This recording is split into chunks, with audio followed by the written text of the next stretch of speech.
An interesting thing about prepositions is that they have a habit of changing between languages.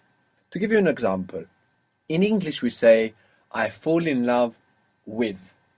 In Spanish, you say, I enamor myself of. I fall in love of you. Now, again, this is something that we look at with interest rather than looking at it as an obstacle for the insight that it might give us about how we perceive and express the world through our own language. Now, the fact that we use with is not necessarily casual in the sense of meaningless. The fact that we use with is not necessarily without its weight, without its meaning. If I say, I fall in love with you, that preposition with necessarily involves you in my process of falling in love. Now, this of is much more detached in feeling than with. So there is a school of thought which explores how these elements of language might have a real tangible effect on the way we interact with the world and with certain concepts and the way we express them and how that feeds back into the way we perceive and view the world. And I think this is a very nice example between falling in love with and falling in love of. So this is something to think about and just take interest in whenever you find that in Spanish the verb uses a different preposition than the one it does in English, rather than just seeing it as a hurdle to correctness that you need to memorize. Maybe have a little look at how it might actually be affecting somehow or other the way you perceive the world. This also helps the memory on a practical level. You are much more capable of internalizing and remembering this difference if rather than just mindlessly memorizing that you're using de instead of con, here we are looking with a more analytical eye, with a curious eye, to understand what effect this might possibly have on us. And in this way, we're just going to learn the differences much easier. Let's start with this verb. To fall in love is to enamor oneself. So, if you look up in the dictionary to fall in love, what you will find is enamorarse, written as one word. Now, it's important to realize that it is not one word. You still have a verb there ending ar, enamorar, and then the se is just hooked on. So, let's start with I fall in love. How will you make enamorarse, I fall in love? I enamor myself. Me enamoro. Exactly. Me enamoro. Now, if you want to say, I fall in love with you, we're probably going to speak informally. In Spanish, we're not going to say with you, we're going to say of you. I enamor myself of you. Me enamoro de ti. Yeah. Me enamoro de ti. Very good. I fall in love with him. Me enamoro de él. Good. Me enamoro de él. If we want to give the meaning of I am falling in love right now, we can say I am. How is I am? From estar. Estoy Good. Falling in love, enamoring myself. enamorando me. Good. It can come actually after the ando or before estoy. Estoy enamorándome, me estoy enamorando de él. Another verb that uses a different preposition in Spanish and English is the verb to think. To think, we said it was related to the word pensive, which means thoughtful. Pensar. Good, pensar. Now, you don't say, I think about you in Spanish. You say, I'm thinking or I think in or on you. What was the word for in and on? I think we looked at it very briefly. En. Good. So we say, I think in you or on you. It's probably in, actually, because Arabic says it in this way. And of course, when languages come into contact, like the 800 years of contact that Spanish and Arabic had, they share a lot more than vocabulary. They also share structures. So we're probably saying, I'm thinking in you, to say I think about you. So how do you say that? I'm thinking about you or I think about you. Let's keep it informal. pienso en ti. Pienso en ti. Good. How would you say we think about you? Or we're thinking about you? Pensamos en ti. Pensamos en ti. We think about her, or we think in her, or literally, we think in she. Pensamos en ella. Good. Pensamos en ella. To dream, in Spanish, is soñar. Soñar. This ñ sound, like the one we have in mañana, is with the ñ. Ñ is the only letter that we get in Spanish that we don't get in English, and it's like an N with a little squiggly line on the top of the N, and it's basically NY. So N with squiggly line on top is NY, like in mañana, like in soñar, soñar, to dream. Soñar. How do you think you say I dream? Sueño. Would be soño, but what might happen? How is to sleep? Dormir. Dormir. And I sleep? Duermo. Sueño. Yeah. So this is happening here. But there's really no way to know if it's going to happen or not. Sometimes it does, sometimes it doesn't.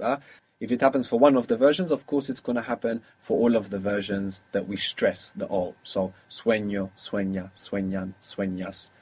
But we dream? Soñamos. Soñamos, because we're not stressing it anymore. Soñamos, we're stressing the A. Very good.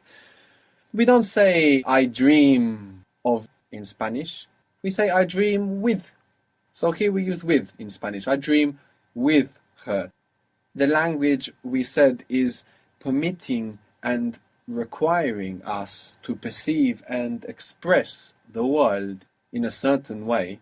So when we say, I dream with her, maybe you can imagine that when people began to talk about what they were dreaming, that they had the idea of the involvement of the other person. I'm dreaming with you. Well, you don't know, but it's interesting to think about how that change in the preposition can really affect the way we perceive the world, and then subconsciously, because even though our beliefs might have modernized, like if I dream about you, I don't really think you're there, and I don't really think you're participating, but the language might hold an old belief that it is with you, that you are actually participating in my dream. So it's interesting to think about, and thinking about it is going to help your memory internalize just this simple fact that the preposition changes. So how would you say I dream about her, or in Spanish I dream, or I'm dreaming with her?